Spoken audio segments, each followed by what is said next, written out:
जय श्री राधे राधे।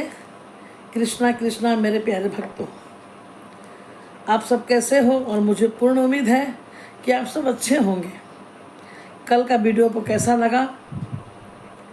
आप भर भर के कमेंट देते हैं तो मुझे अच्छा लगता है। तो आज जो हमसे जुड़े हैं उनको प्यार भरा जय श्री राधे राधे। और जो हमारा बेल आइकन बजा के जुड़ेंगे उनके लिए बहुत बड़ा प्यार भरा जय श्री राधे राधे, ताकि हमारा नोटिफिकेशन आपके पास चला जाए और आप हमारा वीडियो को देख सकें। साथ ही आपको किस प्रकार के वीडियो पसंद है आप ये भी हमसे बोल सकते हैं। किस तरह का वीडियो के बारे में सुनना चाहते हैं ये भी आप हमसे बात कर सकते हैं। आप कमेंट, लाइक और शेयर ज़रूर करें।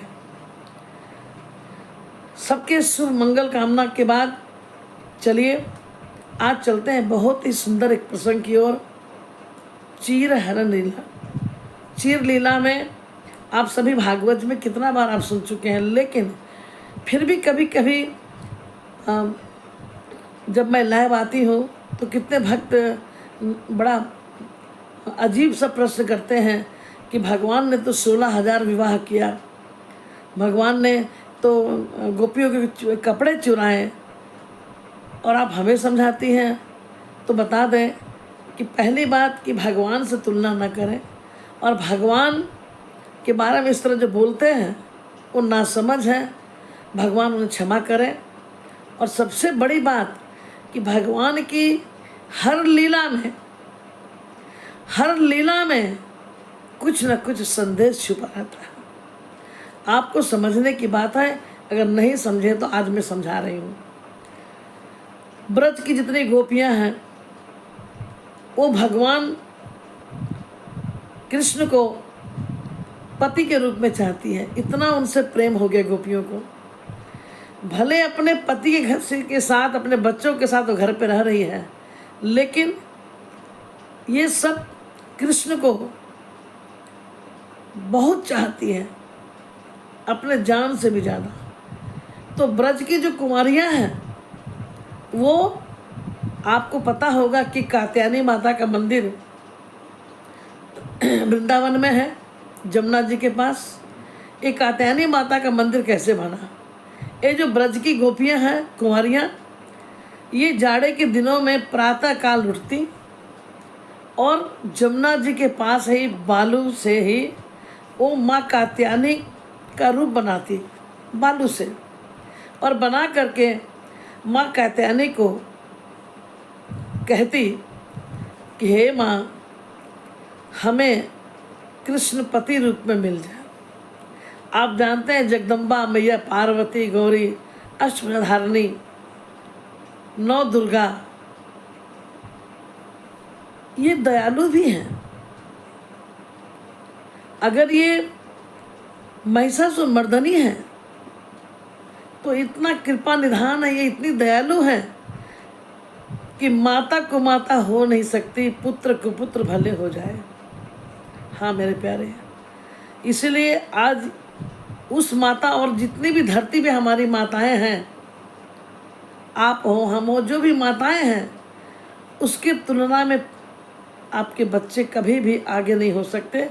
और जो बच्चे भी अपने माता पिता का सम्मान करते हैं उनकी उन्नति कोई रोक नहीं सकता। तो यहाँ जो गोपियाँ हैं वो प्रातः काल स्नान करती हैं और स्नान करके माँ कात्यायनी को निवेदन करती है, कृष्ण को मांगती है। तो कृष्ण के पूरे गुप्तचर है, इनका पूरा एक मंडली है। ये मंडली है पूरा, जो नटखट मंडलियों का एक ग्रुप है। ये चोरों के सरदार हमारे कन्हैया हैं, लाला जी हैं। ये चोरों का मतलब नहीं कि माखन चुराते हैं, ये वो काम करते हैं कि सबके दिल को चुरा लेते हैं, कि आदमी बिना वेदना में फंस जाता है। उन्हें देखे बिना, उनसे मिले बिना, उनसे बात किए बिना कोई गोपियाँ रह नहीं पाती। ये जो नखड़े हैं, ये जो झगड़े हैं, ये सब दिखावा है मेरे प्यारे। ये सिर्फ उनसे उलझने के लिए, उनसे बात करने के लिए शिकायतें लेके आया करती थी। तो जब ये बात हमारे कन्हैया को पता चला तो कन्हैया ने मन ही मन सोचा कि अब इसमें भी कुछ लीला करनी है, जो गोपियाँ गलत कर रही हैं अब मुझे कुछ शिक्षा की बात भी लानी है, इसी में बतानी है। सोचिए उस द्वापर युग के समय भगवान ने इतना सुंदर दर्शाया और बताया। क्या जब गोपियाँ सुबह प्रातः काल उठते ही स्नान करने गई तो ये अपने जो वस्त्र होते थे वो कदम के पेड़ पर, आज भी जो वृंदावन में कदम का पेड़ है, पहले जमुना जी कदम पेड़ के जस्ट बगल में थी, अब धीरे धीरे जमुना जी आगे बढ़ गई हैं। लेकिन अभी कुछ समय पहले एक समय ऐसा आया था 2-3 साल पहले कि जमुना जी पूरा निधिवन तक आ गई थी और घर घर में सारे लोग कभी नाराज़ नहीं हुए जमुना जी से, यही कहते थे कि आज हमारा सौभाग्य जाग गया। देखिए वृंदावन ब्रजवासी बड़ी भोले भाले हैं, बाहर से कोई आके बस गए वो अलग बात है, लेकिन जो ब्रजवासी हैं वो बहुत भोले, वो छल कपट नहीं जानते। वो उनकी दुकान में पानी घुस जाए, मकान में पानी घुस जाए, लेकिन ये जमुना जी की आरती उतारा करते थे। कहते थे बड़ी भाग में हारो कि मेरे घर में जमुना महारानी पधारो, है ना। तो अब उस कदम के पेड़ के पास पहले बहुत जंगल हुआ करता था, अब तो देखते हैं कि वो टुक टुक रिक्शा वगैरह कुछ खाने पीने का भी लग गया है जमुना जी के किनारे, और नौका बिहार के लोग निकलते हैं वहीं पे नाव से। तो उस कदम का पेड़ के पास ये सारी गोपियाँ अपने वस्त्र को टांग देती थी कि जब निकलेंगे तो स्नान करेंगे, तो ये नग्न स्नान करती थी।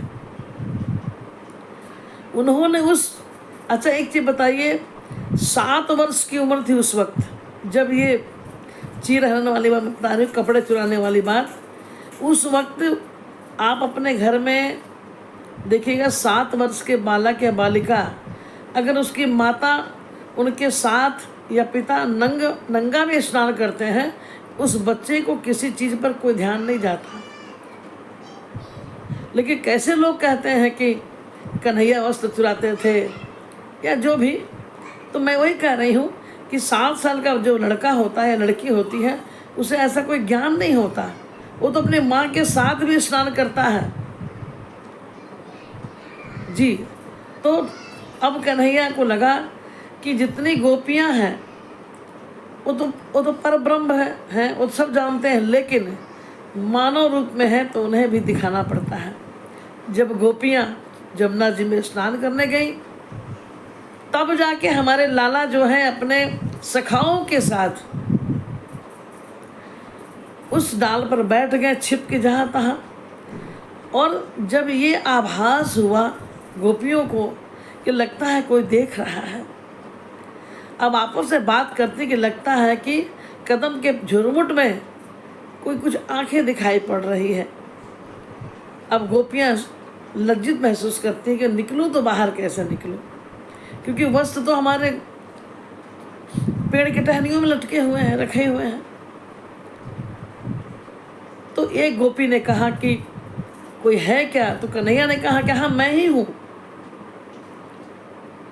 बोली कि तुम्हें लज्जा नहीं आती कि यहाँ पे गोपियाँ स्नान कर रही है और तुम यहाँ बैठ के देख रहे हो।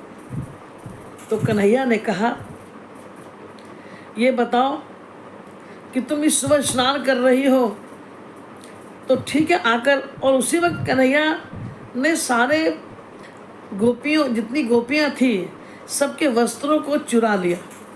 मैंने जिस टहनी से वो आसानी से जल में रह कर भी वो निकाल सकती थी, तो उस कपड़े को तो दूर रख दिया हाँ दूर रख दिया।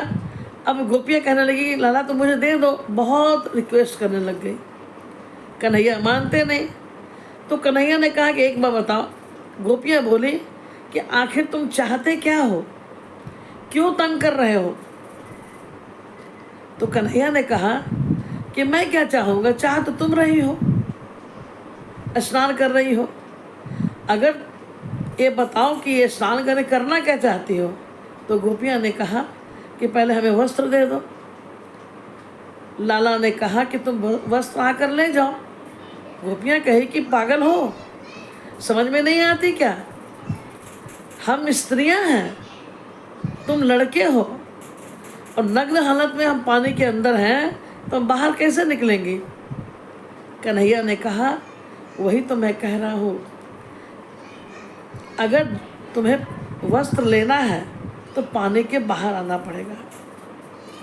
और ये बताओ कि तुम लोगों ने ये जो कर रही हो ये किसके लिए? कन्हैया तंग कर दिए। तब गोपियों ने कहा कि ये तो मैं तुम्हें पति के रूप में पाने के लिए हम सब कात्यायनी माता की पूजा करते हैं और माता जरूर प्रसन्न होगी। कन्हैया ने कहा अगर तुम पति के रूप में हमें चाहती हो तो शर्माना कैसा, बाहर निकल जाओ। गोपियाँ जो है अपने गुप्तांग को ढकती हुई बाहर आकर लेने आ रही थी तो कन्हैया ने कहा कि जल में प्रवेश करके देखो, एक बार डुबकी लगाओ। गोपियों को कपड़ा लेना था, जब डुबकी लगाया तो जल के नीचे भी एक कदम का पेड़ था और कन्हैया बैठे थे। गोपियाँ घबरा गई। कन्हैया ने कहा कि नग्न स्नान करना बिल्कुल गलत बात है, क्योंकि जल में ब्रह्म देवता वरुण देवता का निवास होता है और मैं परब्रह्म हूँ, मैं सर्वज्ञ रहता हूँ। जल में वरुण देवता है तो उन्हें नाराज़गी होगी कि कोई नग्न स्नान करे। तो ये कुप्रथा को हटाने के लिए भगवान ने गोपियों का वस्त्र चुराया और कहा कि तुम्हारी इच्छा जरूर पूरी होगी, लेकिन आज के बाद ये नग्न स्नान कभी मत करना, क्योंकि जल के देवता वरुण देवता है, वो नाराज होते हैं।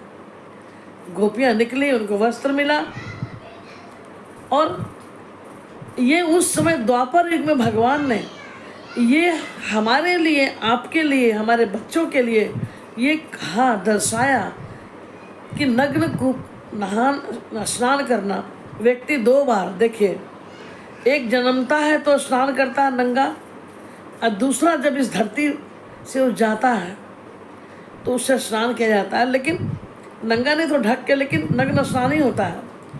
इसलिए कभी भी आप अपने बाथरूम में भी अगर हैं तो नंगा स्नान कभी ना करें। ये नग्न प्रथा को हटाने के लिए कन्हैया ने ये